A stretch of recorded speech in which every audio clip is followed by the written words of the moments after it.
వీక్షకులందరికీ నమస్కారం. ఆగస్టు మాసంలో మీనరాశి వారికి ఏ విధమైనటువంటి ఫలితాలు కలగబోతున్నాయో ఈ కార్యక్రమం ద్వారా తెలుసుకుందాం. ముఖ్యంగా మీనరాశి వారికి ఉండేటువంటి గ్రహస్థితిని కనుక పరిశీలన చేస్తే జన్మరాశి యందు రాహు యొక్క సంచారం ఉన్నది. శనేశ్వరుడు 12వ స్థానమందు వక్రించి సంచారం చేస్తూ ఉన్నారు. తృతీయ స్థానమందు గురుకుజుల యొక్క స్థితి, పంచమ కోణమందు రవిబుద్ధుల యొక్క స్థితి, అలాగే సప్తమ స్థానమందు ఈ రాశి వారికి శుక్రకేతువుల యొక్క సంచారం. ఇందులో ఈ మాసంలో ప్రత్యేకించి అనుకూలించేటువంటి గ్రహాలను గనక మనం పరిశీలన చేస్తే వక్రించినటువంటి శనేశ్వరుడు యోగదాయకమైనటువంటి ఫలితాలను ఇస్తూ ఉన్నారు. కుజుడు తృతీయమందు విశేషమైన యోగాన్ని ఇస్తూ ఉన్నారు. బుధుడు పంచమ కోణమందు యోగిస్తూ ఉన్నారు. అలాగే ఈ నెల 16వ తారీఖు దాటాక షష్ఠ స్థానమందు రవి తన యొక్క సౌఖ్యవంతమైనటువంటి యోగాన్ని కూడా ఇస్తూ ఉన్నారు. వెరసి గత మాసంతో పోల్చుకుంటే ఈ మాసంలో అనుకూలించేటువంటి గ్రహాల యొక్క సంఖ్య పెరిగింది.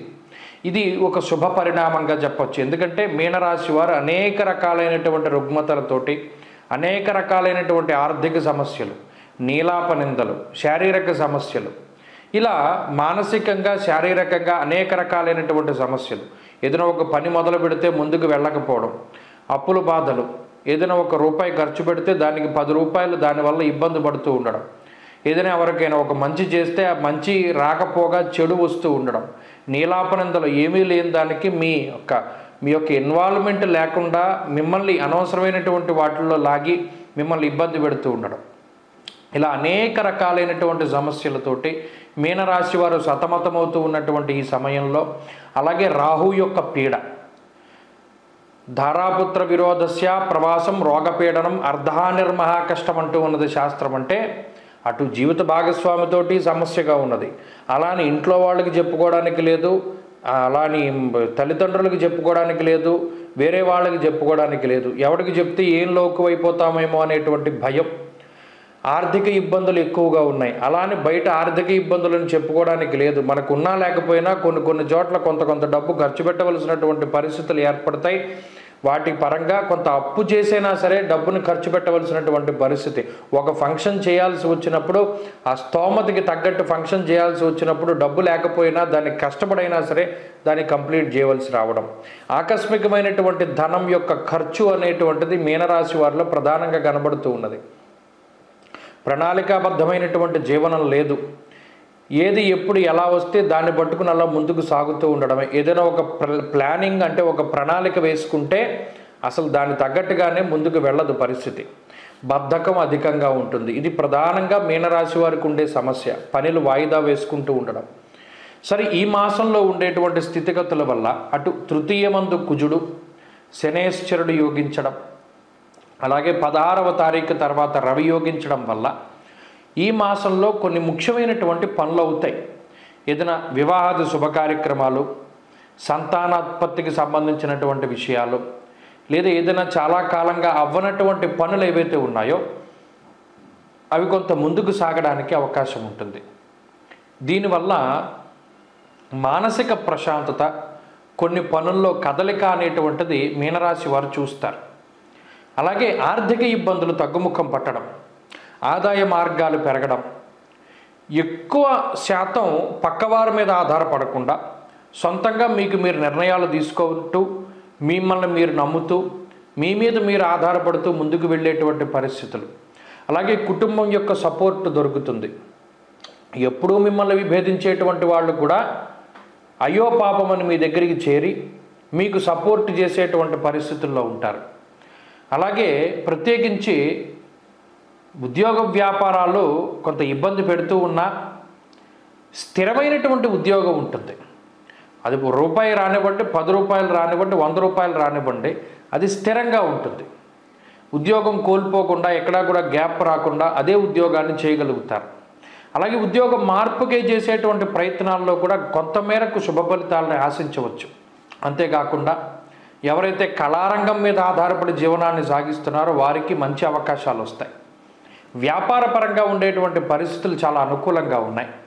వ్యాపార లాభం ఉంటుంది, వ్యాపార విస్తరణకు అవకాశం ఉంటుంది, భాగస్వామ్య వ్యాపారాలు అభివృద్ధి చెందుతాయి, కొత్త వ్యాపారాలు లాభిస్తూ ఉంటాయి.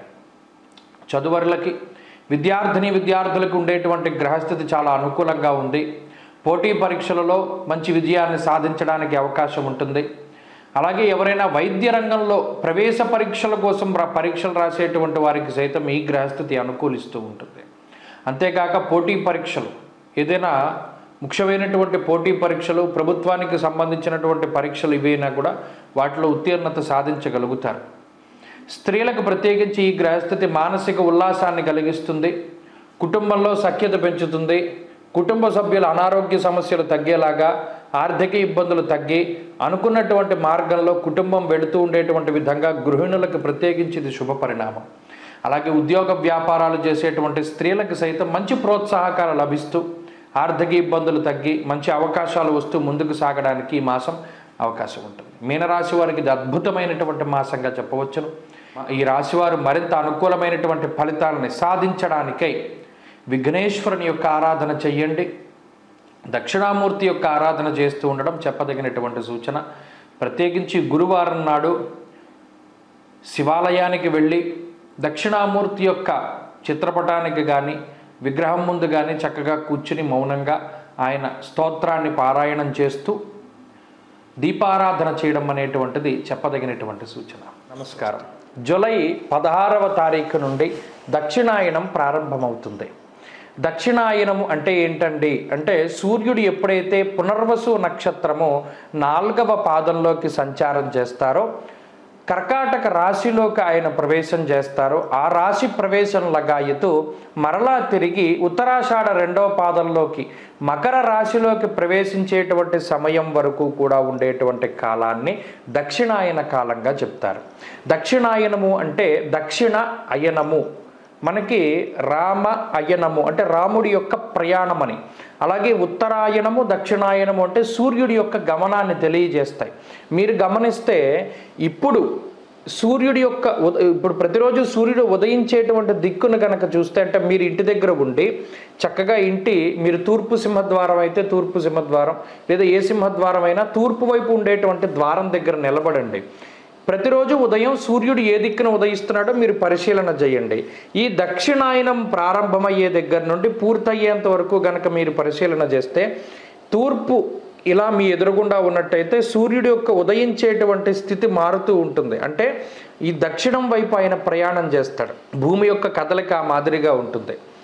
ఎప్పుడైతే మరలా ఉత్తరాయణం ప్రారంభమవుతుందో ఆయన మరలా ఉత్తరానికి వెళ్ళిపోతూ ఉంటాడు. ఈయన ఉత్సాహానికి కారకులు, ఆరోగ్యానికి కారకులు. అలాగే జీవితంలో మనం ఏది సాధించడానికైనా సరే రవిగ్రహం చాలా ముఖ్యం. గ్రహరాజు అయినటువంటి రవి ఆయన ప్రతికూలంగా ఉన్నప్పుడు ఆరోగ్యపరంగా కొన్ని చికాకుల్ని కలగజేస్తారు. అలాగే ఉత్సాహ భంగానికి కారణమవుతారు. అనగా ఎప్పుడైతే అనారోగ్య సమస్యలు వస్తాయో మనం అంత ఉత్సాహంగా ఉండలేం కదా, అలా ఉత్సాహానికి ఇబ్బంది వాటిల్లుతుంది. దానితో పాటుగా జీవితం అంతా కూడా కొంత ఇబ్బందికరంగా ముందుకు సాగుతుంది, అంత ఆశించినటువంటి స్థాయిలో ఉండదు అనేటువంటి విషయాన్ని మనం దృష్టిలో పెట్టుకోవాలి.